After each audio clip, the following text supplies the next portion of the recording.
Show. Welcome to one of the internet's best podcasts, where we dive deep into the lives of the extraordinary and fascinating people who leave an indelible mark on our world. Join us as we explore their captivating stories, remarkable achievements, and unique perspectives that shape history and inspire generations. Get ready to embark on a journey through the lives of inspiring people unlike any other.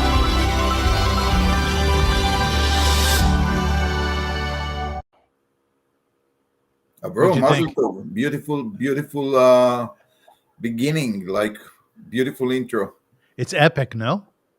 Fantastic. Thank you. Thank you. I have to thank my dear friend Isaac Oziel, who is a brilliant man when it comes to IT and the creation of all such things. He's also has a beautiful heart and soul. He's one of those people who's always looking to help others, and I'm very grateful to him for developing this. So you're the first one to see this, Rabbi Gemara. Thank you. And of course, my viewers. So listen, welcome to everybody. And it's great to be back. I have with me today, currently one of my favorite guests. Who knows how this will play out in the future. But his his name is Rabbi Shlomo Gemara, and you'll remember him from a few weeks ago when we talked. We spoke about various different things including his teaching, his the Talmud, Agnon, of which he is a specialist. Rabbi Gemara is a vice principal at Chat here in Toronto, is one of the biggest Jewish high schools in the world. He's a native of Petah Tikva in Israel, and he served in the parachute unit of Yeshiva Hesder. He's an alumnus of Bar Ilan University, where he obtained a bachelor's degree in mathematics. Rabbi Gemara received his rabbinic ordination and teaching qualifications at Keren B'Yavne Yeshiva. He's lived in Toronto since 1993. And he was a Rosh Yeshiva at Bnei Akiva Schools. That's the head of a Talmud school until 2011. And he says a clear vision of Judaism and Torah is necessary to direct life and have philosophical and religious importance for Medinat Yisrael, the people of Israel, in the process of the Geula, which is where we live, where we are in Messianic history, before Messianism, that we begin to see in our days. So welcome, Rabbi Gemara. How are you? Thank you very much. I really enjoyed the first podcast. Mark Twain once said that he will not agree to learn in a school that accepts him. And I felt the same about the podcast. Like, I'm not going to be interviewed by someone who wants to interview me. Yes. But you know what? I got wonderful feedbacks. I actually learned that from your question, I learned a little bit about myself, which I think is why I love to teach, by the way, because your students' questions reveal and help you to learn everything much better. And things that you ignored or you did not pay attention, your students, by their question, will bring you something to think about, and you grow through questions. So thank you for the question. I learned something about myself, as I say. Listen, I tell you, I do this podcast for a few reasons. The two most important reasons, Rabbi, are I truly want to honor people. I really do. I think we live in a time where people are castigated for who they are. How often do we build somebody up and make them feel beautiful about themselves? And I think there are so many people whom you and I know and don't know that are such marvelous human beings. Like I believe that everybody has a gift inside of them. Some people use it in their lives. Some people use it less. And if I am able through this podcast to help a person see who they are as a human being, then I've achieved my job. That's number one reason why I do it. You know what, Avrum? I think you just hit something very, very important. I read a lot about the soldiers and the citizens of October the 7th. And you know what? Some stories are like heroes. You can't believe that people like throw themselves on grenade. The people who will under fire will evacuate their friends when they know that the chances that they're going to get hit are very high.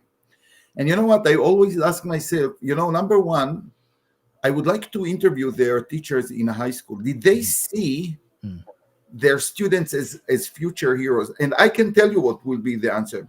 We never even think about it. You know, he was nice, but you don't think about them like the top heroes of the Jewish people. And when I look today on any student, I see inside the potential hero, something that we fail to see on every day when we teach, when we fight with students, sometimes when we disagree. But you know, there is something inside every one of us that at one point might be a hero. And I think it changed my view on every student that I see. You know, for many years, when I enter a class, I remind myself, you know, this is the daughter of Sarah and Rivka and Rachel and Leah. Mm-hmm. And treat her like nicely, or the boy like, you know, he's the son of Avram, Yitzchak, and Yaakov. Treat him respectfully. They are great people. But it takes extraordinary times like we have now in Israel to see what does that mean to be the son of Avram, Yitzchak, and Yaakov. It's like extraordinary soldiers, male and females. And to me, it's a revelation.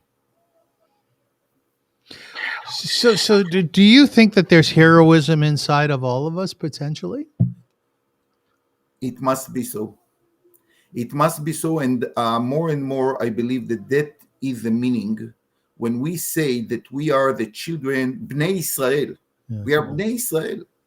What does that mean? Like, okay, Israel, Jacob, died thousands of years ago. Why do we still carry his name?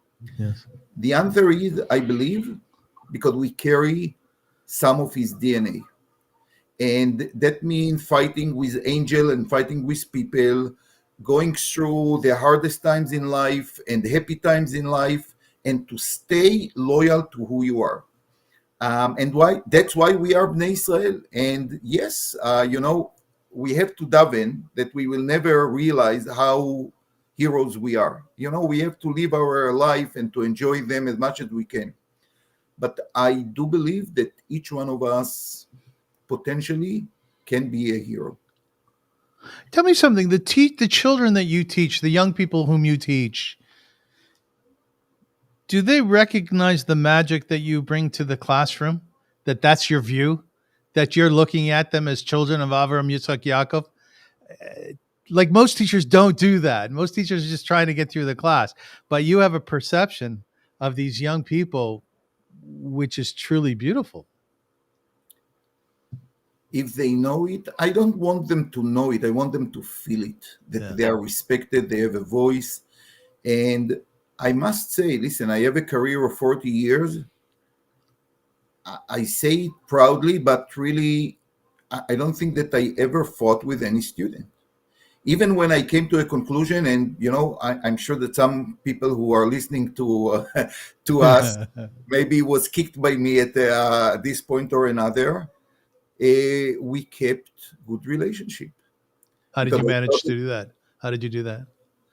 Because it doesn't come from clash of power. I'm the teacher, I'm the principal, I'm the Rosh Yeshiva, I will tell you what to do.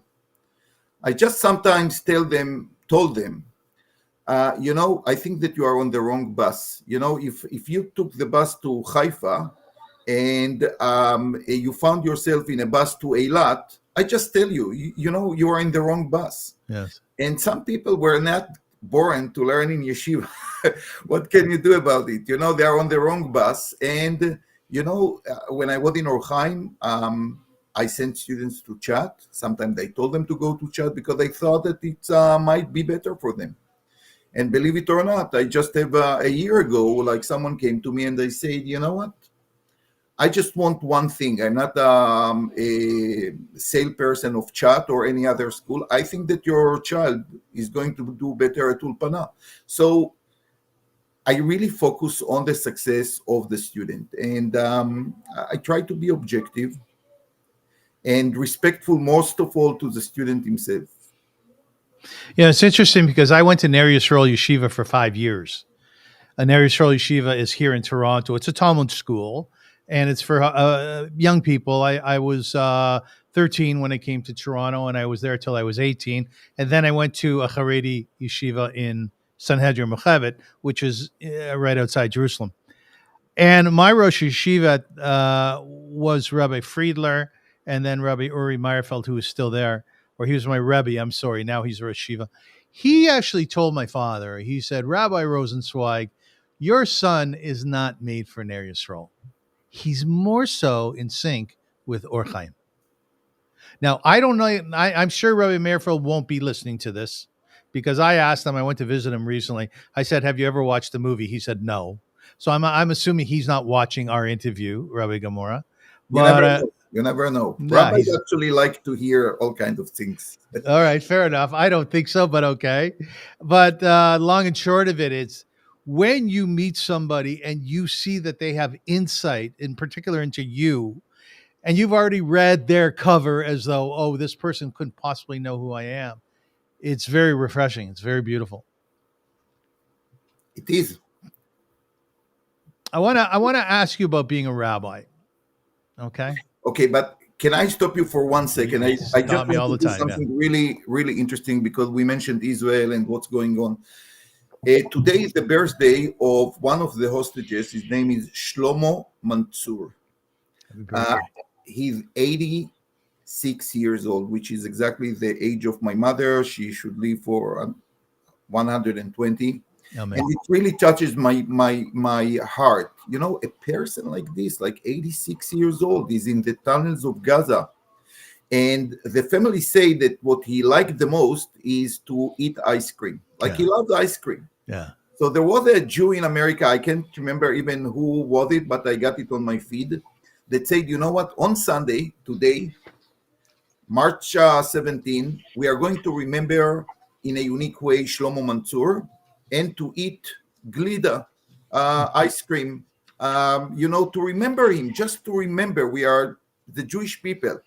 And we celebrate and we mourn, and today we will remember Shlomo. So I actually got glida, ice cream. I'm going to say shehakol and to have him in mind. Say a short tefillah if you are religious. Think about him if you just feel as a Jew. Baruch atah Adonai Eloheinu melech haolam she'akol niya bidbaro. Amen. And let's hope that in the 87th birthday, we will all eat together. Amen. Amen. Rabbi, what kind of ice cream are you eating? This is Baskin Robbins, I believe. Do you know what the flavor is, though? It's a cookie dough or something. Cookie dough is good. Yeah. No, it is. It's really good. Okay, I have a question for you about being a rabbi. Yes. Of course, I grew up. My father was a rabbi, Zacharenu Livracha. I should rest in peace. He was a rabbi who always wore his suit and tie, more or less. And I often wondered about my father. When he woke up in the morning, he would have a title of Rabbi Rosensweig and a very short period of time where he could just be Feivel, right? I remember when I used to wear a kippah and I was in Kitchener and I felt as though I was representing the Jewish people all the time. And I didn't want to. I didn't want to be noticed. You know, kids, Rabbi, they just want to be like everybody else, right? Absolutely. Are you always a rabbi? Wow, that's a great question. I try to. I many times wear the suit and the tie, even when people are not around at nighttime. I do feel that I represent an institution. Absolutely, yes. I once heard that Ronald Reagan, when he was in the White House, all the time he wear a jacket and tie. And he said, I'm not Ronald Reagan. I am the president of the United States, and I have respect to this institution. I'm not a tzaddik like Ronald Reagan. Sometimes I go with no suit and tie, but I try to remember it, that the standards of behavior should be different. People look at me, and my tie remind me that I am a rabbi. I have to behave on a higher standard as much as I can. And you wear tzitzit all the time, right? Yes. Does it become onerous at all? When you went to Rome and you were in the heat of the day, do you say, oh, these tzitzis are so hot? No. I'm very proud to wear them. Sometimes we have a jersey day in school, like, to feel the spirit. And I say I have every day my jersey, and I'm a big fan of the team of 613. So I try to do every mitzvah, and tzitzit is actually quite easy mitzvah to do. You carry it, you get used to it. You feel a little bit protected by all the the good energies there. Yeah. Rabbi Shlomo Gemara, you seem to be a lucky man because you seem to inherently appreciate ritual. And I've spoken to many religious Jews and asked them, do you like ritual? And as they get older, the answer is more and more, no, I don't. But you seem to really appreciate ritual. So I would say that you're lucky. You like learning Torah. That's a lucky thing. What about those people who don't feel that? It's very, very sad. It's very, very sad. And I know people like this. And the reason is that they were not infused in their childhood with real love to Yiddishkeit. Mm-hmm. And they find themselves in a very difficult situation because in the age of 50 and 60, they have to re-educate themselves. They have to feel the meaning of what they are doing. And it's not easy in this age because you become more skeptic, you become less emotional, less spiritual sometimes. So it's not easy. And you know what? If we will have time, I'll tell you an amazing story of Agnon that I always tell, which has nothing to do with the phenomenon that you are speaking about, but it has a lot to explain this phenomenon, why people feel unsatisfied. Do you want to tell the story now? Okay. Seems apropos. I did not plan on it, but it's part of a bigger story that is called Vehaya He'akov Lemishor. Actually, the classic story of Agnon that in the Nobel Prize Award, this story was mentioned. And part of the story, the funny anecdote of a person who is like a captain, a person who collects money for himself and for his family, something that was very common. And one Friday, he arrived to a city like any other Jew. He's going where on Friday? To the mikveh. This was the minhag. Before Shabbos, you go to the mikveh. And he went to, and thank you for putting the picture of Agnon. Actually, he wrote it when he was this age. So yes. He published the story in 1912. He was then, I think, in his early 30s. And he came to the mikveh, and the beautiful minhag of the Jewish communities in Europe was that if a person come to town, he would come to the gabbai, and the gabbai is giving him like a tzetel, like a petek, telling him where he's going to have Shabbos meal with what family. Yes. And the guy got like on a petek, like Enzel. This was the name of the Jew. What he didn't know that this was the gvir of the town, like the richest person in town. And he goes to the mikveh, and in the mikveh, for obvious reasons, you don't know who is a rich person, who is a poor person. They all look the same. Yeah. So everyone who was in a mikveh on Friday will understand this story. Yeah. Anyway, this poor Jew comes to the mikveh, and someone, obviously from the Jewish community, comes to him and said, "Where do you eat tonight?" And he said, "I don't know. They gave me this Enzel Schmenzel. And I'm sure that, I'm going to eat nothing there." What happened was that he spoke to Enzel. And he was very, very upset that the guy doesn't know him at all and already decided that he's not going to get eating anything, while his minhag was that, everyone comes and he feed him like a gvir, the best meal in town. Shabbos coming, everyone is like wearing his Shabbos clothes. And again, he didn't recognize that the guy that he was speaking in the mikveh is the rich person. Yeah. Now, this Enzel in the mikveh told him, "Oh, Enzel, wow, this guy, the Kamtzen, he will not give you anything to eat. Kamtzen is a cheap guy, the cheapest guy in town." And he said, "But I'll tell you one thing. He has the best challahs in town. When he brings the challah to the table, eat challah as much as you can, because afterwards you will get nothing. Yeah. So he comes, and indeed the challahs are big, are smelling, are fantastic. And once the balabait that he didn't recognize now, like gave him a piece of challah, he took one and second and third and fourth. And he was very happy because he knew that now he's not going to get anything. To his surprise, like a big fish, like a salmon, a big one came to the table. And afterwards, like potatoes and meat. He never saw in his life such good food, but he couldn't even eat like one iota of it, nothing. So he got very upset. His eyes are popping out, and he looks on all the wealth and the food that he never saw, and he cannot eat from it. And at the end of the meal, he like screaming, I would like to meet the person that I met in the mikveh. He lied to me, and I missed the entire meal.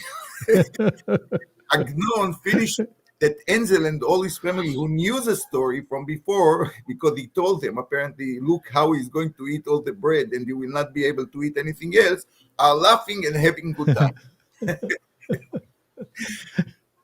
This is, by the way, a very cruel story. But, we are not having enough time to discuss this story because they bring it as a joke. But when Agnon bring a joke, it usually has like very sharp teeth. It's talking about social mobility, something that we touched upon last time. But I bring this story to explain what happened to many in our community regarding Talmud and Torah and rituals and things like this. They ate the bread, and they don't have room anymore for the meat and for the real food. They have kind of satisfaction, but the minimal one. But it's enough to not enable them to do more than that, like to learn really Gemara with enthusiasm, to learn Torah with more depth, because they already feel satisfied and they don't like it anymore. They cannot eat anymore. And I see these kind of Jews that are fed with bread and not fed with great food like meat and fish and other things. And that's what happened. They look around when they are 50 and 60 and they say, I don't get really like satisfaction from what I'm doing.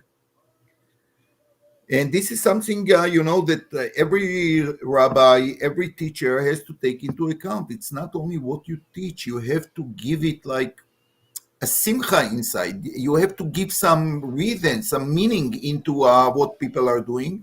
And then there is a good chance that, they will like what they do and will continue it.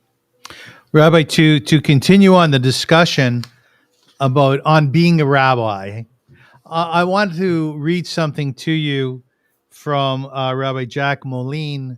He writes a most interesting thing, and I really want to get your take on it. He was a rabbi, a pulpit rabbi. You were never a pulpit rabbi, right? No, I never wanted, actually. Why didn't you want it?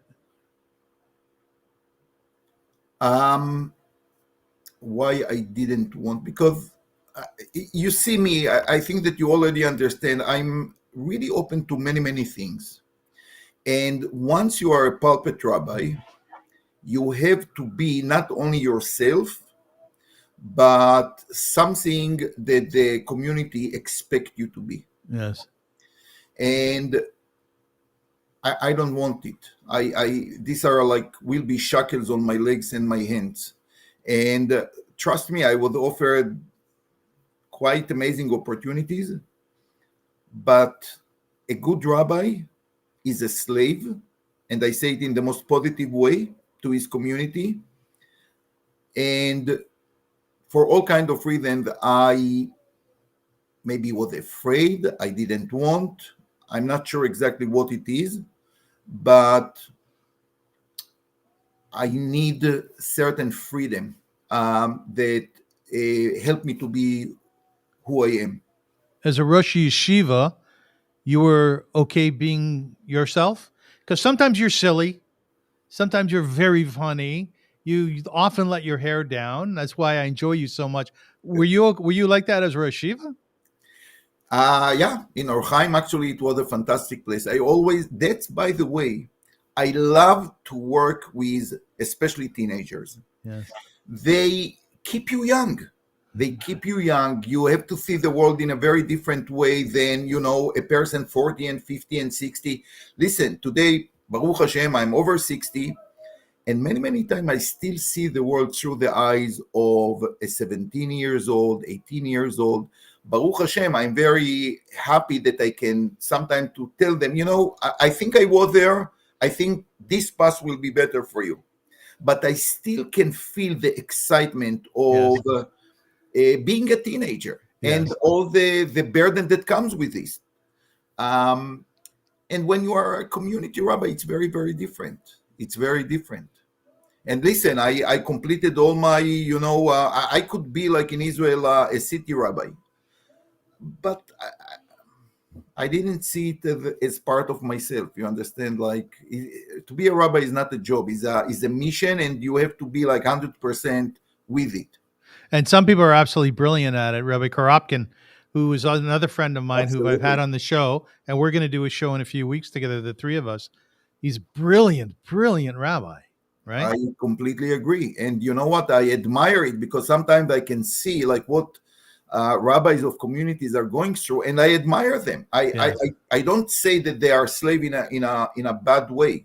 On the contrary, Rav Kook, every letter that he wrote, he was the first chief rabbi in Israel, said, Eved le'am Hashem al admat Hashem. I'm a slave to the nation of God on the land of God. Yeah. And to me, it's very, very noble.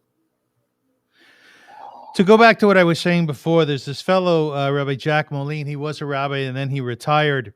He says like this. He goes, it's not news that I'm retired for about a year now, and I no longer spend my time during the week wondering what message I will deliver my congregation on Shabbat. Likewise, I no longer lead a congregation in prayer. So I am released from the responsibility to keep them on the same page or offer gentle hints about when to stand, sit, sing, or silence. The first year, more than 40 years that I attended high holiday services as a Jew in the pew, I was astonished and deeply moved by the liturgy in a way that I had never experienced. It moved through me like a river, inspiring and immersing my only audience, me. All of the preparing and explaining I had done for others had come to rest in my very personal experience of prayer and penitence. And I remember thinking, oh, so this is what it was, what is like me, the rabbi.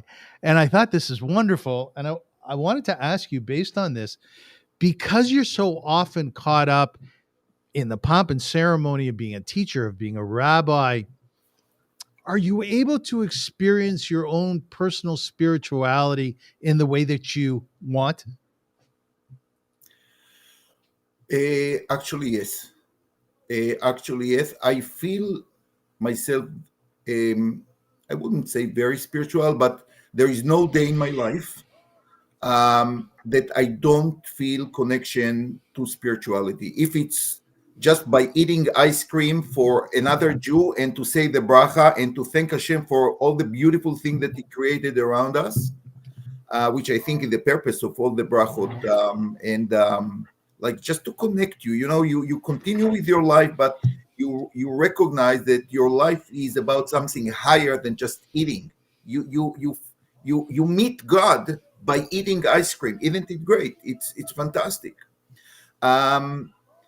And obviously for tefillot. So listen, I'll be completely honest with you. Some tefillot, like after I take off my tefillin, I said, wait a second. I can't remember that I met God this morning. Because I was occupied with other thoughts and other things. And I say the Tehillim, I say the Shmona Esrei, but you know what? Sometimes you don't feel connected. And sometimes I know that this is going to be like such a great day because I already talked to God. Like, I think that I would like to see Him in my teaching and in the way I deal with other people. So every day is a little bit different. But I'll tell you something that you are not aware of, but is very, very important for you to hear. I'm not about tefillah at all. Unfortunately, my talent is not in singing and things like this. But once I was asked to lead Ne'ilah on Yom Kippur, and I always actually wanted to daven Ne'ilah, because I feel that Ne'ilah is like you end the day. Every opportunity that you had is there. That's it. Ne'ilah. You close the door and that's it. And as I told you last time, I, as a believer, I have some difficulties with the issue of the Shoah, of the my grandparent that I never met, and I want to talk to God about it. And Ne'ilah is a tefillah that is talking also about the misery of the Jewish people. What happened to us over the years? And I want to bring my voice to Hashem. You should know that I have questions. You should know that we, the Jewish people, suffered for you. It's time for redemption. And I had an opportunity. The first time that I went to Ne'ilah, I looked around me and my eyes caught Mr. Kleinberg. He passed away about 3 years ago. He was in his late 80s. No, at the time he was in the early 80s. And I told him, Mr. Kleinberg, I want you next to me in Ne'ilah. A guy who went through the Holocaust, lost much of his family, built a beautiful family afterwards. And I felt that this is going to give me inspiration and the ability to stand before God. Here with such an advocate, a Holocaust survivor that never said to Hashem, I don't want to hear about you. On the contrary, build a beautiful family. I want you next to me.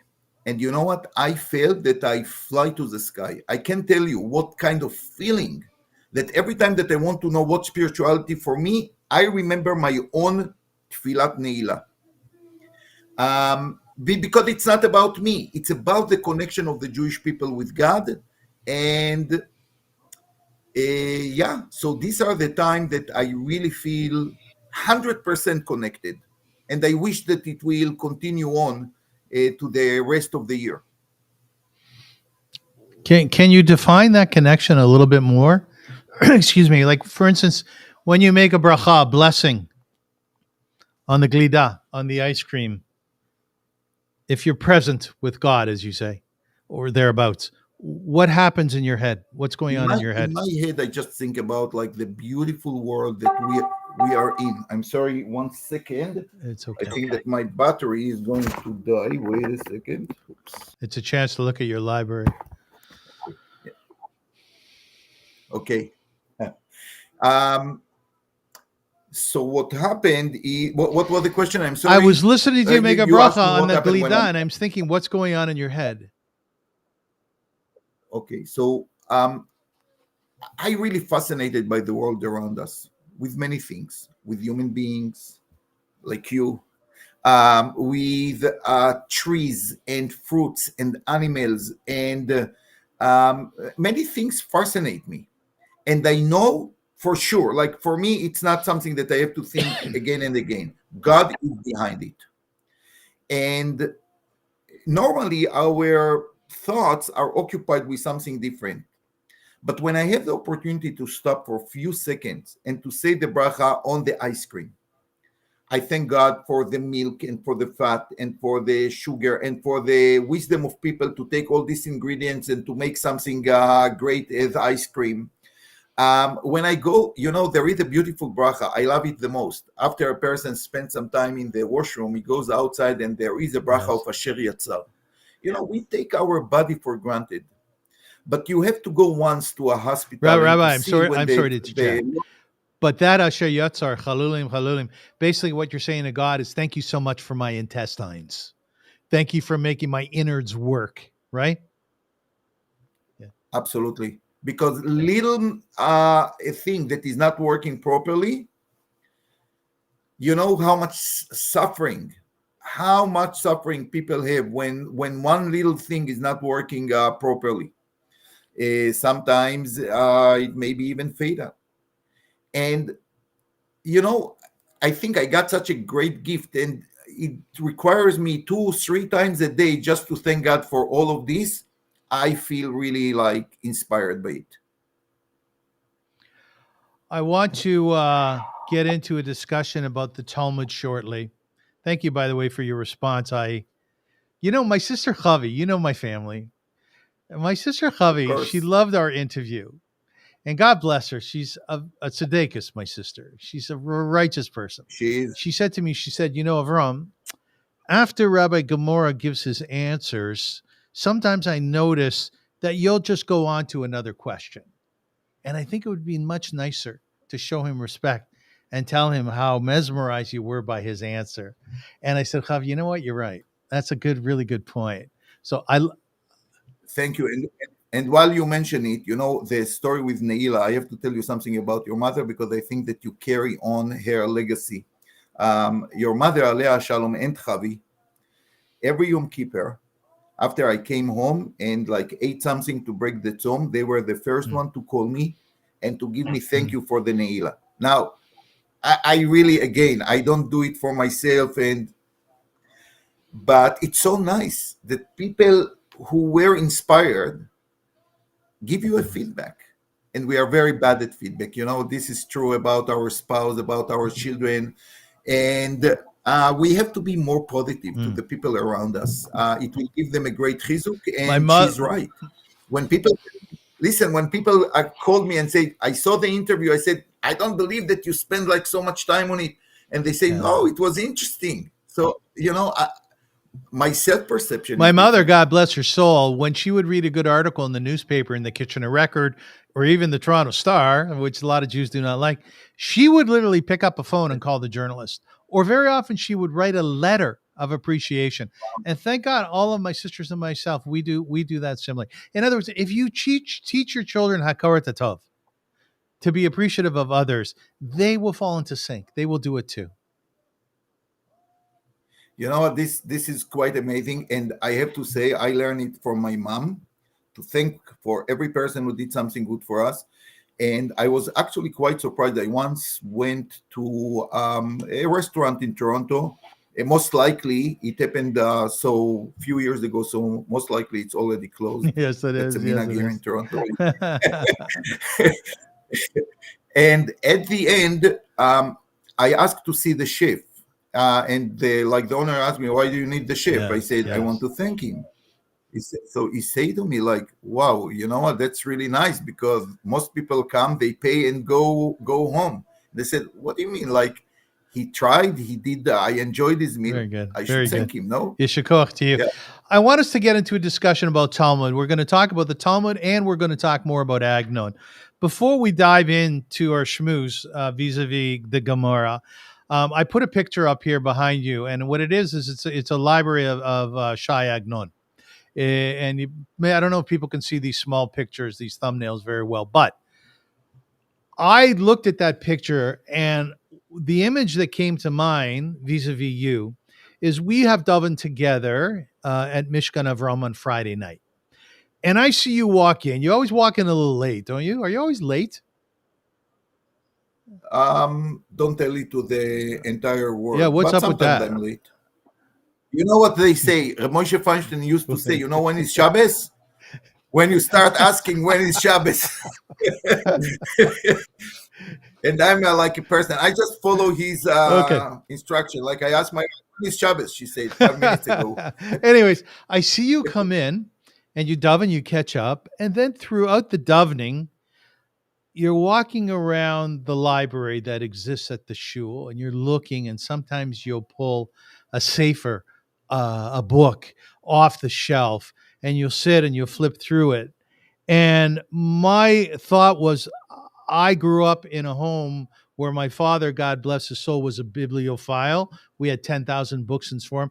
I remember as being a young kid, 4 or 5 years old, surrounded by the spines of Buber and Shas and the Rambam. There was something that was very, very poignant in our lives. So much of what we did and where we moved was predicated on, will the library fit there or not? And I'm thinking to myself, what is your relationship to libraries? And what is it that, like, when you go into someone's home who has a library, do you immediately check through their books? Yes. And you know what? You hit upon something that goes almost 60 years back. Listen to this because this is really interesting. I told you, you have good questions. You I great like your memories. answers too. You have good answers. I told you that I learned in a school which is called Netzach Israel. Now, this is Petach Tikva. Today, Petach Tikva is big. At my time, it was a walkable city. Like you could go from one side to another within 20, 25 minutes. The school was, I would say, 1 block away from the city library of Petach Tikva. And I loved to read books. I think I got it from my mother and my father. We had not a big library, but I always saw them like reading. My mother loved Agnon. And in a very young age, she started to tell me stories of Agnon, which really caused me to want to read it myself. But I was very lucky because the library, the city library, was next to the school. And the rule was that you can take 1 book a day and you have to return it to get the other one. And you cannot get more than 1. What happened in grade 6, I went once in the break, I went to the library. And when I stopped reading, it was about 15 minutes after school was over. So I went at 10 o'clock, and at 3 o'clock, I realized that I'm still in the library. And I also realized when I came home that I actually learned this day much more than I would learn in a regular day in school. So guess what? Next day, I was again in the library. And the next day, again in the library. And one day my mother got a phone call, like, where is your son? She said, what do you mean? He's in school. No, he's not in school. And she asked me, where are you? And I said, Ima, I'm learning a lot. I'm in the library. And I read every day like tens of books. I remember like a technai tzayir, the young technician, it always fascinated me. And I tell my kids many times, I remember that it said, it was like in the 60s, one day the scientists think that there will be a flat TV that you can hang on the wall. This was like, like the future, like the amazing future. No one thought about computers or something like this, but flat TV on the wall was like the top of technology that you can even imagine. So yes, I love books. Most of my education is from books. Absolutely. And Agnon say one time, he said, you know what, instead of like going to all kinds of countries, all the countries come to me. Yes. Yeah. Books. They come to So you. Rabbi, again, if you go to somebody's home, will you say, would you mind if I look at your library? And you could tell a lot about the people by the library, right? Yeah. Sometimes.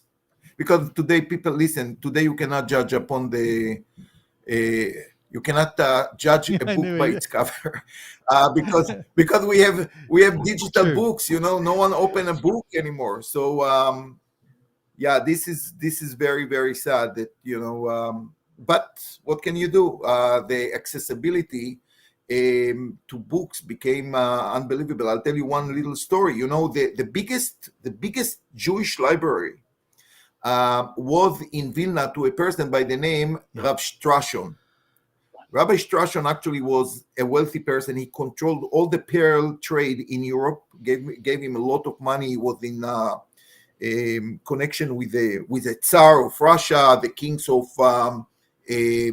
France. But he was a huge Talmid Chochem. And because he had so much money, he could collect lots of money, lots of books. In his library, there were 8,000 books. Now, I send you a link to a Talmud, a digital Talmud, in a library that had at this point more than 80,000 books scanned. So think about it. Like Europe, 150 years ago, the greatest Jewish library, 8,000 books. Now on your fingers, you can reach easily 80,000 books. By the way, we have to mention also וגם Mr. Friedberg זכור לטוב, because he was the person who actually built this library, and the entire Jewish world owed him for this. Today, you have access to almost every single Jewish book, and they continue to publish more and more. Rabbi Korobkin once told me, if not for Sefaria, which is what you're alluding to, correct? And no, I talk about HebrewBooks.com. But Sefaria is another amazing. Sefaria is amazing in many ways, because it's fantastic for rabbis and teachers, because on top of the data of the Talmud, you have many lessons about the Talmud, many thoughts that people wrote from all denominations. It's amazing. You can find the most frum people on Sefaria, and you can find like Reform rabbis who wrote fascinating articles on Sefaria that you might disagree. But the beautiful is that they all based what they found on the Talmud, on the Mishnah, on the Mefarshim. This is the beauty of Rabbi the Jewish Korobkin, people. as I said, he told me that his scholarship has been increased dramatically because of Sefaria. And I think your story was a beautiful story, because if you think 100 years ago in the Shtetl, somebody wanted to look up a halacha, a law that the Rambam has written about, doesn't mean he has the Rambam in the house. So he's got to traipse down that muddy road, if he's lucky, and find a Rambam, right? We don't have to do that anymore. It's true and not true. And I'll tell you a story that happened to me and my doctor. One time I came to my doctor and I told him what I have. He said, "How do you know that you have this?" I said, "What do you mean?" Like, I went to Harvard Medical Center online, and they asked me question, and I diagnosed myself. He said, "This is very dangerous. It's very, very dangerous, because you are not a doctor. It's very nice that they democratize, how to diagnose to all people, but at the end of the day, you need an expert." I'll tell you what is my concern. It's wonderful that we have so many sources, but the most important thing for a real learner is not to see what the books write about it. What do you think about it? And I'm afraid that this unbelievable abundance of books and information might dull the most important tool we have, and this is our brain asking questions, because it's all there, right? You don't have to work hard anymore. It's like what teachers today are so afraid of the ChatGPT, that it will take away the ability of writing. And there is something there. Why should you write if the machine can write sometimes better than you? And the same time, and the same might happen when you have too many books. And at the end of the day, it's about the analysis, about the application. It's about this fine skill that developed over years of learning, and no book can give you the answer. Okay, in light of that, one of the things that we wanted to do in this interview today was to give people a sense of what the Talmud is all about. And you decided on a particular, what we call a sugya, a particular issue within the Talmud. And what we're going to do right now is we are going to, in a pretty simplistic way, we don't have a huge amount of time, we're going to break down that issue so that the neophyte can understand what Talmud is, man or woman. Very often I'll speak about Talmud because I do Daf Yomi, which means a page, both sides of a page in the Talmud a day. And I'll give as a Dvar Torah, and I'll include what I'm learning in the Gemara. And a lot of times people say, I've never learned Gemara, I don't understand it. And I think to myself, this is like the greatest gift that we as a people have. You know, I do certain classes with individuals who don't know very much about Torah or even our peoplehood. And I ask them, do you study Torah? And very often they say no. Oh, and so that is such a tragedy. Because if you want to be proud to be a Jew, it's very good, the rituals that we have outside of halacha, the things that we do in terms of unity of the Jewish people, dancing and singing folk songs and such things. It's beautiful. But if you don't I study the agree. Torah, you're missing the greatest gift of all. So I'm going to show something here, and it is a page in the Talmud. Unfortunately, I didn't copy it very well, and I apologize. This is in this is a Rabbi Steinsaltz Gemara, and essentially what he does is he takes the Aramaic on the left-hand side, and then on the right-hand side, he translates it, which has been a huge benefit to me. Because it's covering up your face, Rabbi, and I don't want to do that. You're such a handsome man. What I'd like you to do is run with this now. Tell us about the Gemara that we'll be learning over the next few minutes, and then break it down for us. Okay. So let's start, not from the Gemara. I will give you a little introduction. Let's say that you live in a private home. You have driveway next to your home, and you went to Florida for 2 weeks. A person who usually park his car not far away from you, and he pays, let's say, $2 per hour. He knows that Avrum went to Florida, and he parked his car on your driveway. You came back from Florida, he meets you in shul or wherever, and he said, Avrum, I have to thank you for being in Florida. It helped me a lot. How? I parked my extra car instead on the street and paying $2 per hour. I parked it in your driveway. Let's say that you wouldn't be the nice person you are, and you say, wait a second, you know what? You say that for 2 weeks, you parked your car and you saved every day something around $20. You know what? I don't ask you to pay me $20 a day, but I think it will be nice if you compensate me like for $5. It will cover my Uber to the airport or something like this. Now, let me ask you the following questions. Do you think it's fair or not? And don't talk like a Canadian. I'm talking now legally. Do you think you have a case here to ask for money, and your friend, by the way, said, listen, Avrum, listen, you did not lose anything. You know, my car was on your driveway. It was just nice to be there. You did not lose anything. I shouldn't pay you anything. What do you say? You tell me what you think. Because that's exactly how I opened the learning with my students. I asked them this question. What do you think? I mean, I think that there's two ways of looking at it. On one hand, he makes a point. You're using my property. Okay, we didn't talk about it before, but the truth of the matter is my property, and I could use the money, like you said, to use an Uber.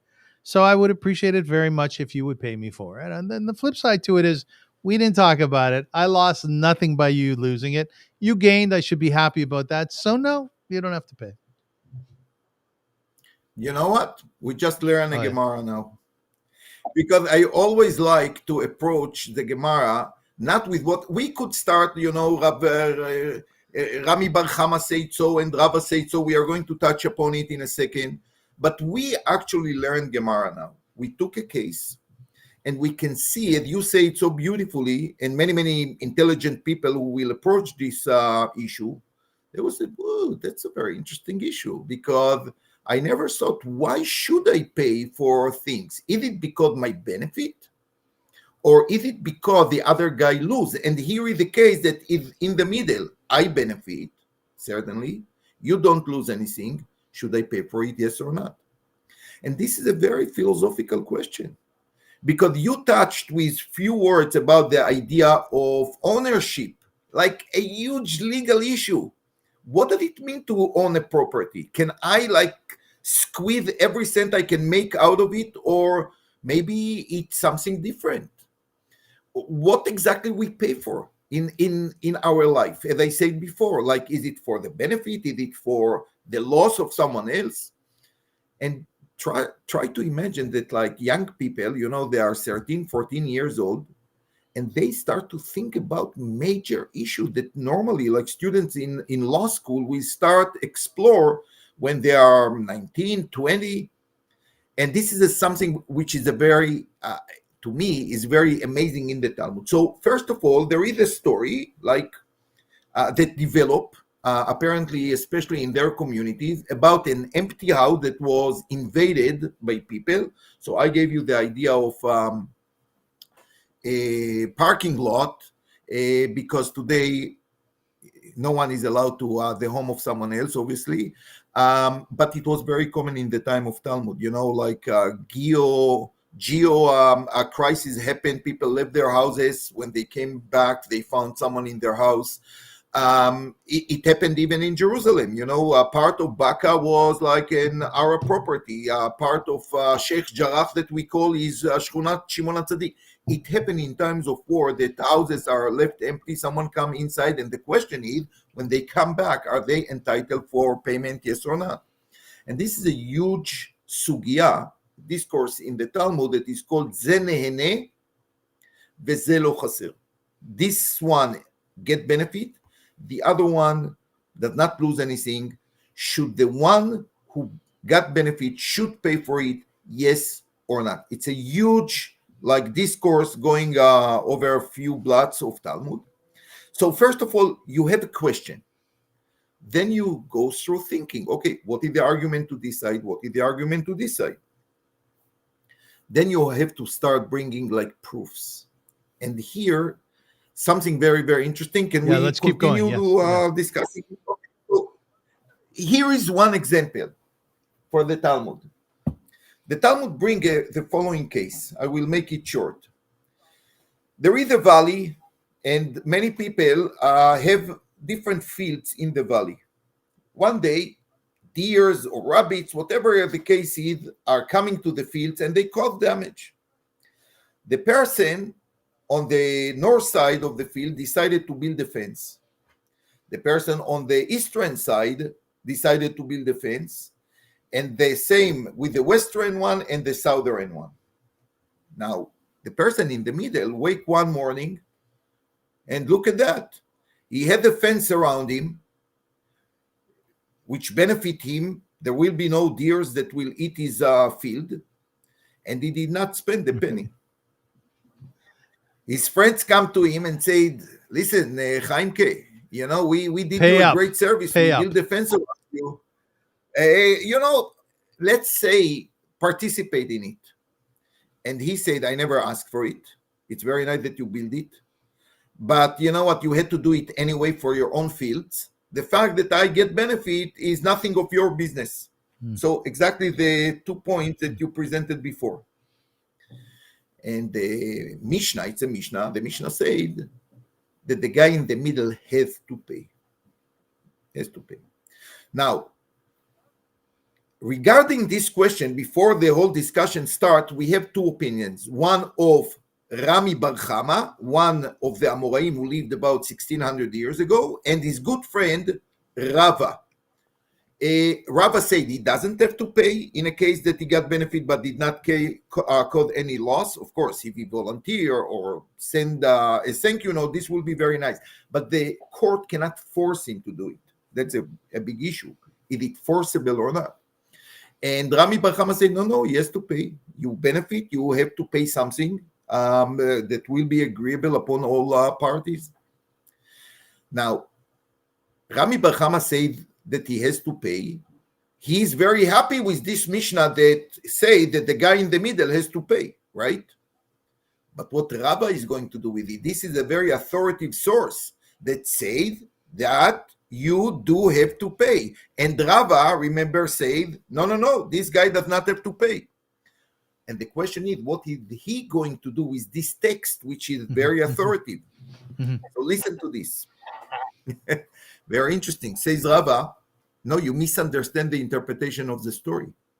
Tell me, if the guy in the middle would not be there, what will be the parameter of the fields around, greater or smaller? If you have, let's say, 1,000 meters square, and it's going like 200 meters on one side and 50 meters on one side. If it's one person, it will have a parameter of 140 meters. But if a person is in the middle, in order to have the same size of 1,000 meter squares, the parameter is going to be bigger. Yes. Right? Because Yes. the guy in the middle, it might be like 180, 200 meters. So it's not the case anymore of one get benefit and then the other one does not lose anything. No, one get benefit, and the result, the other guy has to buy more fence to around his fields. So don't tell me, Rami Bar Chama, that this is a case that we are talking about. This is not a case of a house when the owner did not lose anything. Here, the builder of the fence is actually spending more money. And in this situation, everyone should agree that you do have to pay. So what do we see here? We see that, first of all, you cannot say anything without bringing a proof. And the Gemara tried to bring a proof. And I tell my students, you know what? Remember this, because people will tell you all kinds of things. Where is your proof? If you don't have a proof, don't believe anything. Number one. Number two, after a person bring a proof, please reread it. See if the example that they bring is exactly accurate, is exactly as the case that we discuss. Because sometimes these little differences make a huge difference. And try to understand what the other guy think. So it's not by chance that many of my students, for example, they come to Talmud classes because they see it as a good preparation for law school, and they are absolutely right. I'm not saying that this is a reason to learn Talmud, but it does sharpen their thinking and their ability to see so many things, sometimes in few lines. You learn like about a worlds of thinking, of argument, of refuting an argument. And to me, it's the most noble and most amazing subject that people can learn in their high school. So I try to make it a memorable experience. You know, Rabbi Steinsaltz, in a wonderful book that he wrote about the Talmud, it's called The Essential Talmud. And one of my favorite books. I've read it and reread it. It's wonderful. Fantastic. He says that in every village and every town where there was not Talmud study, that eventually that village and that town dissipated and went away. In other words, without Talmud study, you can't maintain the Jewish soul. You can't keep up the Jewish community. Well, why is that, Rabbi? Why is that? Because Jewish life requires many times, on one hand, to know what is the law, but more important is to know how to apply the law. And for this, you need fantastic analysis skills, because if you go just according to the book and you don't pay attention to the little differences, to certain situations that might not be applied here, you are going to end up in a very bad way, because you cannot learn. You know what? I don't know if you ever tried to learn to play golf, Not so much. for example. Many people our age, not mine too. But, you know, once I was invited with someone, so I decided to learn golf from a YouTube video. When I came to the field, it was like, what? Like, it's completely different experience. You cannot learn how to play golf from a video. You need someone to show you how to swing, how to approach the ball, where to approach the ball. You know, it's a whole Torah. So think about like life themselves, not a golf game. Life themselves.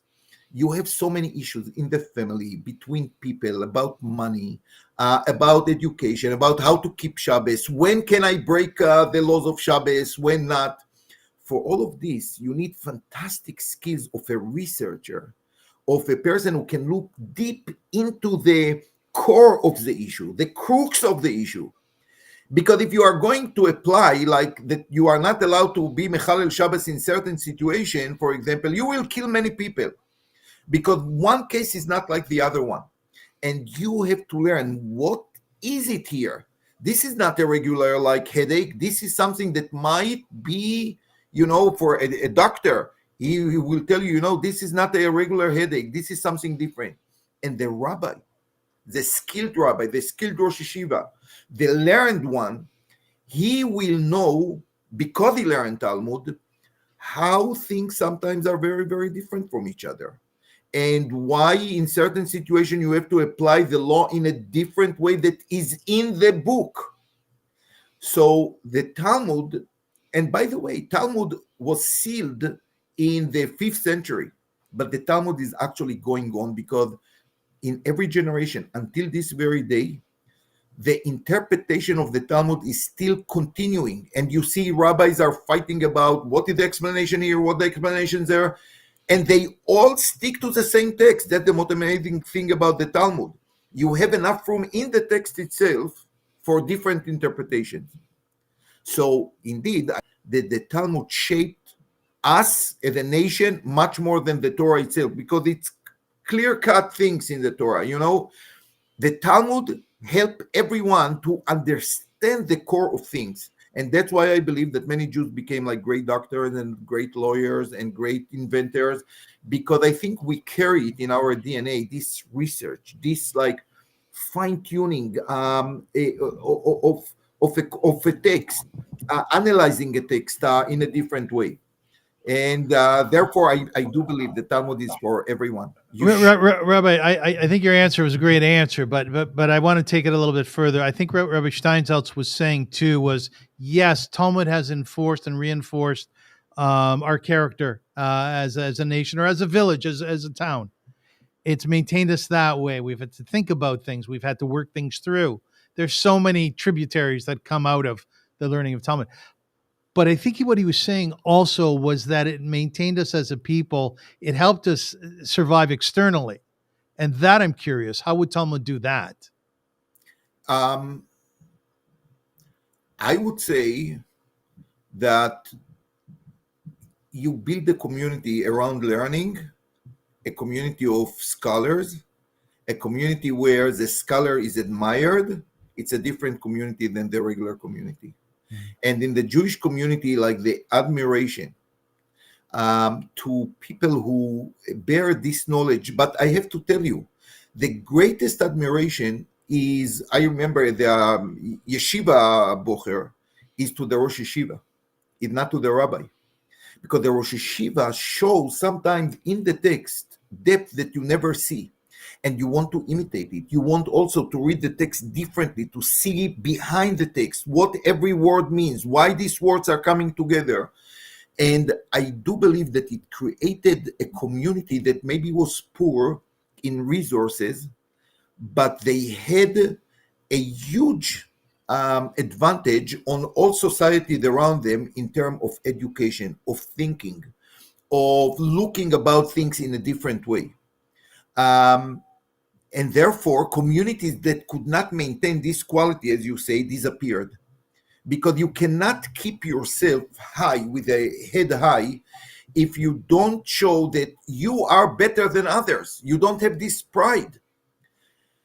And the places where you had like strong yeshivot, strong rabbis who learn Talmud, you created a new community of scholars, community which is connected to Torah, and everyone was educated to appreciate it.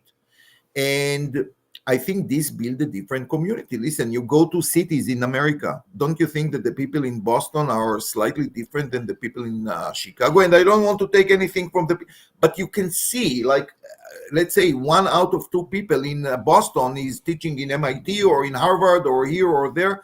It's a different caliber. Yeah. Rabbi, are you familiar with the Fugu Plan? What is it? The Fugu Plan, it's a book, actually, but it was a plan by the Manchurians, by the Chinese, to bring Jews into Manchuria. And their thinking was as follows. Their thinking was, look at the Jewish people. This is the point that I was trying to get at. That wherever they go, it's built up. We need to build up Manchuria, so let's bring the Jewish people into Manchuria. They'll build it up. It'll become prosperous. It'll become wealthy. Everybody would be happy. The Beis Shammai, in that argument, the flip side said, yeah, not good. what's going to happen is the Jews going to come in there. Yeah, they're going to build up Manchuria, and then they're going to take it over. I remember it from the beginning of Exodus. That's exactly what the fear of Paro. Remember, the Jews actually built Egypt, and that one day, like Paro looks from his window and he said they took Mitzrayim over. Yes. So, this is a very old story. Hava nischak malo. We better we deal wisely with them, right? So the Manchurians scrapped the idea. The Chinese scrapped the idea. So what I'm saying is I think the non-Jew sees what we have developed, and much of what we have developed is because of our Talmudic cup, our way of thinking. Would that be accurate? It will be completely accurate, I can tell you. And if you can Google it, you will see that people, like high-rank people from South Korea, came to Israel, and they came to visit like Ponovich Yeshiva. Yeah. They did not come to learn Talmud, but they understood that apparently something in the Talmud is actually might be helping growing this great mind. And I don't think that they were wrong. Yeah, no, that's that whole sugya there, that whole thing with the South Koreans is phenomenal. Yeah. It's phenomenal because they're trying to emulate us, right? And that's how it's supposed to be. I will repeat what I told you before. It's so sad that instead of just taking the good thing that the Jewish people brought to the world, like these very good things are turning around in a terrible way. And what can I tell you? It's this is a goyish kop. Instead of understanding how much bracha we could bring to the world, they turn it around us, against us, which is very, very sad. I want to tell you one thing. We talked in the beginning about students. In Orchaim and in chat, we have talent shows. And I go to these talent shows. I love to see them. And you know what? Every time after the talent show, I start to cry. I'm not too emotional, but I start crying. Why? I said, here is a room with 100 students. One is a fantastic magician. One is fantastic gymnast. One is fantastic poem writer. Can you imagine? This is 100 people, and 20 of them are like unbelievably talented. Yeah. Think about 6 million people. What happened there? Yeah. How much bracha, like the world lost here? How much bracha we could bring to the world? And every time I just thinking about it really makes me cry. Literally. Yeah, I often think that way as well. Rabbi, we're going to make a segue here between the Talmud and nice job on teaching Talmud. I enjoyed it very much. I should tell our listeners, our viewers, that on April the 7th, Rabbi Shlomo Gemara and Rabbi Daniel Korobkin are going to come together once again and teach a sugya, an issue within the Talmud together. And we'll see how that goes. I think that'll be very beautiful. Thank you very much. It's a great honor for me to be on the side of Rabbi Korobkin. A very special man. Beautiful man. Okay. So, but I want to make a segue now between the Talmud and Agnon. And last time I asked you, I said, because of your Talmudic background, your studying of the Gemara, the analytical aspect of it, does that somehow impact upon your learning of Shai Agnon? Now, Shai Agnon was one of the greatest writers ever. Rabbi Gemara here on my show, he said, I actually think, this is what he said. He goes, I actually think that Agnon was a better writer than Shakespeare. Yep. You have no much source I got from that, Rabbi.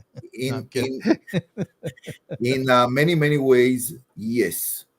However, we have to remember that I'll tell you what is the broch, so to speak, that happened to Agnon. Shakespeare was a genius in the psychology of the human being. No questions about this one. I don't think that any writer managed to see like the little thing, the fantastic surgeon of the human soul. No questions about this one. And he was very lucky because he wrote to the entire world. Like 7 billion people can read, and it will like resonate with them. It will touch a core in their heart. Because every human being had these issues of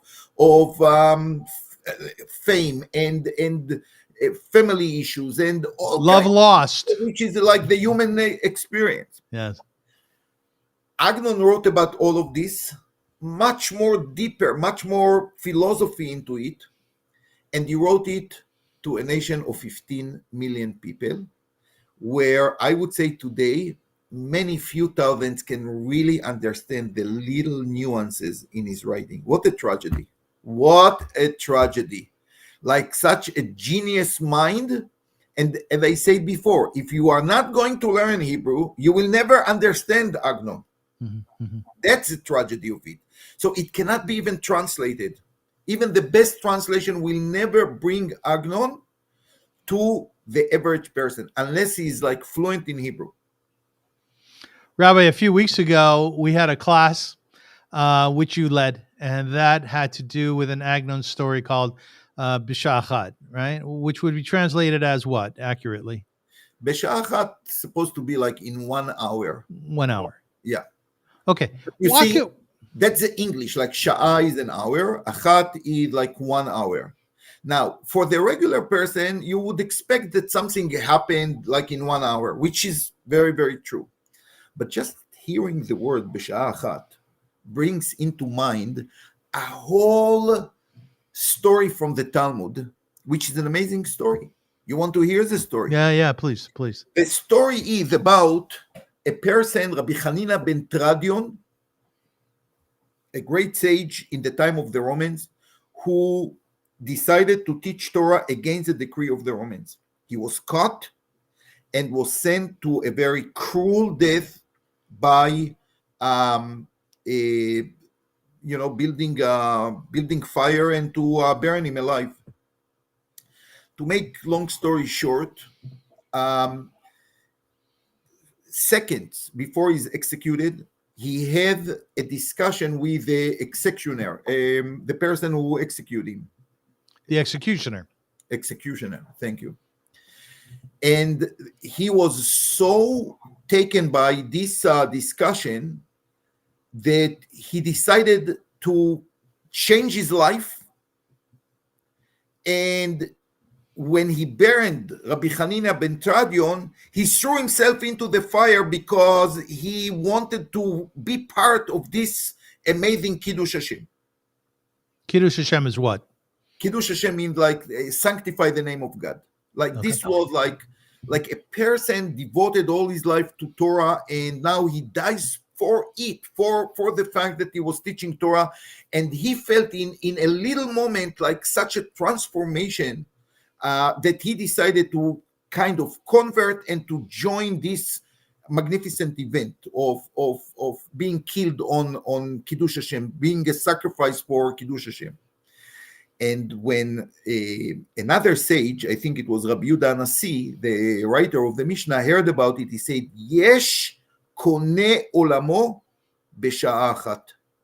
There is people that 1 hour can change their life, and they acquire the olam haba that usually people work for years and years to acquire. They acquire it in seconds. So when Agnon called it b'sha'a achat, he wants the learned reader to remember this story. That how sometimes things can take years, but for a smart person or for in a moment of opportunity, you can acquire so much in a very short time. So the truth is that no translation will manage to bring you this kind of layers upon layers, history, philosophy with 2 words. No Shakespeare, no Tolstoy, no Dostoevsky, Thomas Mann, you take them all. No one will manage in 2 words, the title of the story, to bring you such a wealth of connection to your history, to another story. That's why I think that Agnon is the greatest of all. Absolutely. Beautiful. I love that. So break down the story for us a little bit. So the story that you were part of the shiur, right? You were talking about this one, is a very simple story. Actually, a very unusual story, because the stories of Agnon many, many times are like roller coasters. Like they go up and down, and another crisis, and you overcome it. This is a very simple story. There is a yeshiva guy, 15 years old. His mother is dying that he will get married, because this was apparently the common age for young people in Galicia to get married in the 17th century or 18th century. Listen, we have to remember that life were very short then. No antibiotic, no surgeries. Today, Baruch Hashem, we live a long life thanks to the modern health system. In their time, it was very common that people ended their life very young, and therefore the cycle of life had to start right on the beginning. They did not have the luxury of learning in university until you are 25 or 30 and then to get married. So she wants him to get married. And one day, it happened on Tu B'Av, which is a special day on the Jewish calendar. And by the way, it gives me the pleasure to remind every one of us that today is also a very a Jewish date on the Jewish calendar. It's a yortzeit of no other than Moshe Rabbeinu. Moshe Rabbeinu passed away on Zayin Be'adar, which is today. Next week we are going to have Purim. Anyway, Tu B'Av is a very happy day, destined for marriage and shidduchim. And it happened that he goes to another city for his father's business. And when they come back, they hear in the shul like crying, terrible crying. What happened?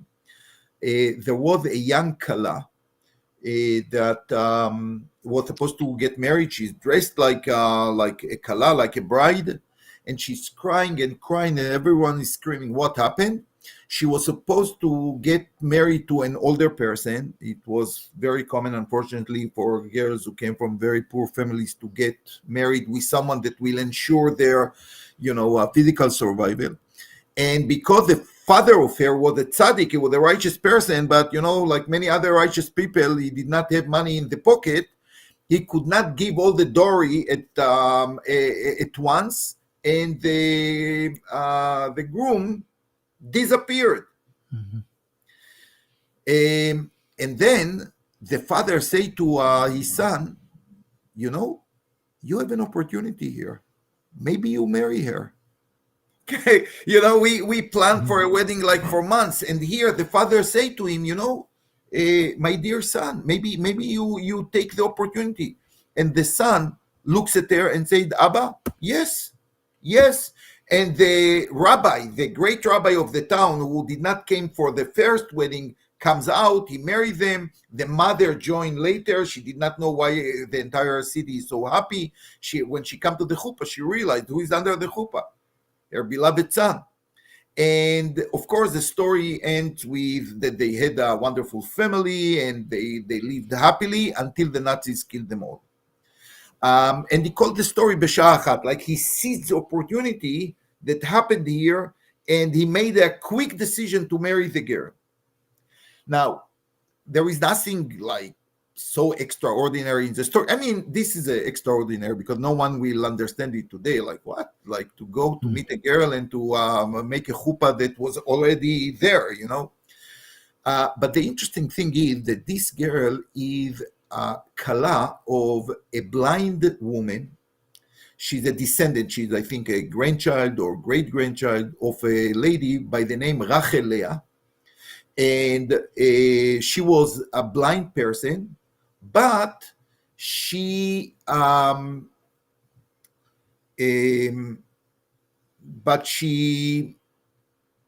made many marriages. She made many shidduchim and so on.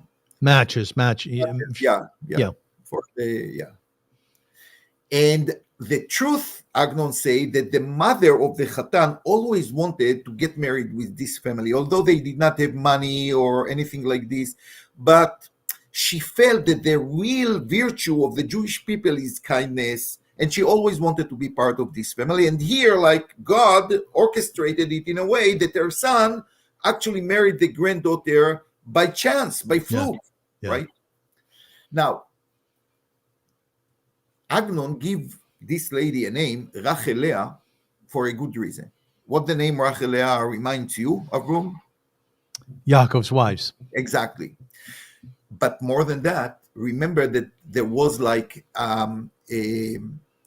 you have to remember that this was like a story of matches, of shidduchim. Remember, Yaakov wanted to marry Rachel right away. Things got complicated, and eventually he married Leah. But there is another level here. How it happened between me and you, like how it happened that a person loves one wife, he wakes up in the morning and he realized that he married a completely another one. How is that possible? So first of all, I want to say that the Torah itself actually say that Lavan, the father of Rachel and Leah, made a big party. I can imagine like how much whiskey and schnapps was there. So I believe that the Torah put this detail to tell us, be very careful, especially on the wedding night, not to drink too much, because you don't want to wake up and to find Leah instead of Rachel next to you. That's the Torah. But Chachamim, our sages, say something quite amazing. That the Torah say that the eyes of Leah were rakot. We don't know exactly what that means.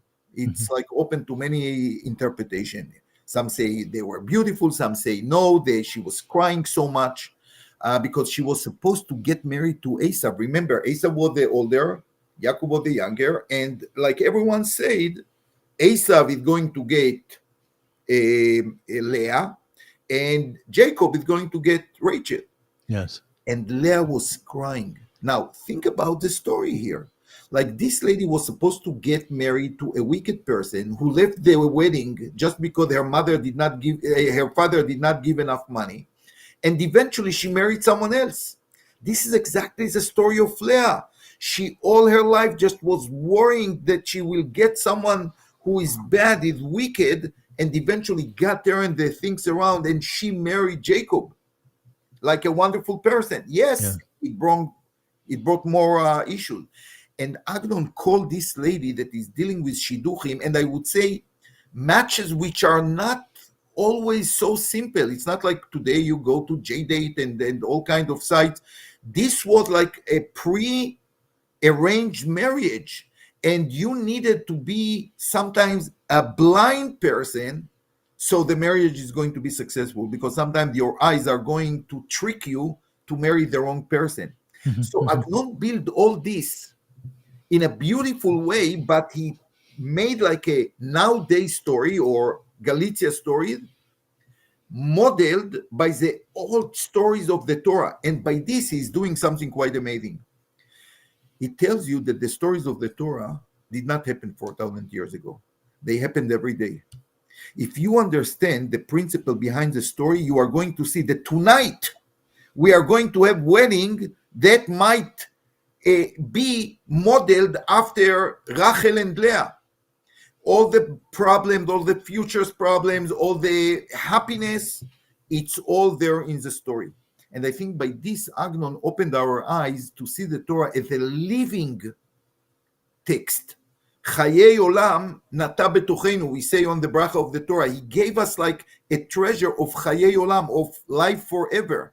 And Agnon, I think, bring this aspect of Chayei Olam into the Jewish literature.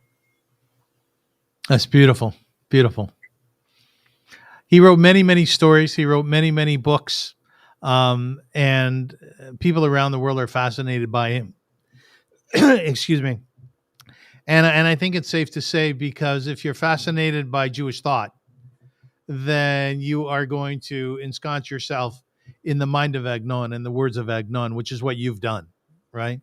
I try, and trust me, every time that I read it again, it's also like the Gemara. I find like a new layer, a new thing, a new twist that he, many times that when I read Agnon, I find myself like talking to him. I know that you put here a candy. I just don't understand fully what it is. And I read it again and again, and I say, oh my, I got it. So, Rabbi, are you still giving a class on it? I'm going to give another class. I can't remember at this point, but I'll send you the link. B'ezrat Hashem. You honored us by being on the shiur, and I will be more than happy to have more people on the shiur. By the way, I find it very interesting that you call it a shiur. I know that a shiur can be a class, but generally it's thought of as a Talmud class, no? To me, it's a shiur. It's not. I really try to learn it. I try to learn it. And you know what? I tell my students, and I think it's a very important issue. Like a real Talmudist read everything different. Even the newspaper of this morning, you will read it different. And when he will read like a report of a company, he will read it different. He will ask the right question, and he will get much more information than a person who didn't learn how to read text. And the Talmud is just fantastic exercise, how to read texts. Don't accept anything in face value. Ask the right question. Ask who told you that. What are the alternative ways to analyze it? Beautiful, yeah. You bring it to life for me, Rabbi, and I know you do for so many others. So thank you for that. I appreciate it a lot. In conclusion, just a quick question. It's Moshe Rabbeinu, Moses Yortzeit today. Do you do anything on Moses Yortzeit? I was honored by Shomer Shabbos Shul to give a shiur, another shiur. It's going to be different than our discussion and the shiur of Agnon to the Chevra Kadisha. There is a beautiful minhag. That Chevra Kadisha in every city, they fast on the. What is that? What is a Chevra Kadisha? Chevra Kadisha are the burial society of the Jewish people. That because who buried Moshe Rabbeinu? It was Hashem himself, and the people, the holy people of Chevra Kadisha, that does this to every person. Actually, everyone alive one day is not. And they take upon themselves dealing with the body in a dignified way, dealing with the family in the most difficult moment. These are holy people. You know what? I'm a Kohen. I cannot be in Chevra Kadisha because Kohanim are not allowed. But I have a great admiration, and I'm so thankful to Rabbi Felder from Shomer Shabbat that invited me to give a shiur today to the Chevra Kadisha. So after the fast, because they fast all day long, which is interesting, right? Not only that they have to deal with unpleasant tasks, they once a year, they take upon themselves another day of fast, and they have a meal at the end of the fast, and I was invited to speak there. So I'm very honored to do that, to give another shiur about Moshe. By myself, you know what? Again, it's a very important yortzeit, and maybe for next year I'll think about maybe like lighting a candle or something. Is Moshe Rabbeinu is our Rebbe, and by the way, interesting thing, I was very privileged to learn in a very famous yeshiva, KBY, where I did my army and the Torah study, and my Rosh Yeshiva, Rabbi Goldwicht, his yortzeit is today on Zayin Be'adar. Today, and that's a big deal. That's a big deal. Yeah. I love, by the way, the eulogy. Not only did God bury Moses, but he also eulogized him. And he said his eyes never dimmed. Yeah. Never will there be another prophet. Never will be another leader like Moshe Rabbeinu. Just to help me conclude the show here, because I could go on forever. What's your take on that? Never his eyes had dimmed. I think it comes to teach us that there was no lack of physical leadership by Moshe Rabbeinu. Some people, they have to retire. This sad story about owners of company that they retire a year too late. But it was not the case with Moshe Rabbeinu. His retirement, so to speak, to I would say immortality. It's like we still talk about Moshe Rabbeinu like I never saw him. My father never saw him, but he's Moshe Rabbeinu to all the Jewish people, right? I would say that the influence of Moshe Rabbeinu is still felt for all Jewish people. And the day of Zayin Be'adar is, I think, a very remarkable day where two things happened. On one hand, he passed away.